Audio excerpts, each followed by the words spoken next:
As a leader, he often traveled the world, meeting with dozens of officials. Many of them have now offered their condolences, and CCTV's Roy Ruttenberg is joining us now with more on this global reaction.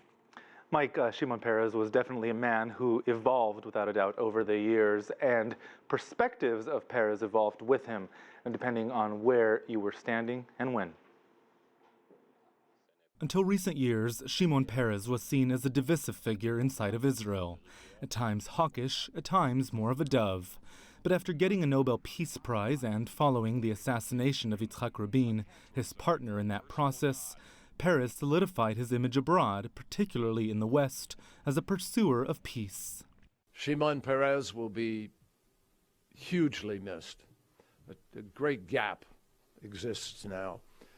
And everybody who knew him, admired him, who was inspired by him, and by his example for the pursuit of justice and peace. But Peres's decisions over the span of his career often drew criticism abroad. His role in opening up the Dimona nuclear reactor in southern Israel, a precursor to Israel's alleged development of nuclear weapons. His role in allegedly supplying Israeli weapons to Serbian forces under Slobodan Milosevic in the early 1990s. And that same decade, his alleged role in supplying arms via Albania to Rwandan Hutus, in direct contravention to a UN embargo. Indeed, beyond the West, views on Peres were mixed. So too among the Palestinians. Peres was one of the founding fathers of the modern Israeli state, an act that led to the displacement of thousands of Arabs. And decades later, he helped establish Israeli settlements in the Palestinian territories.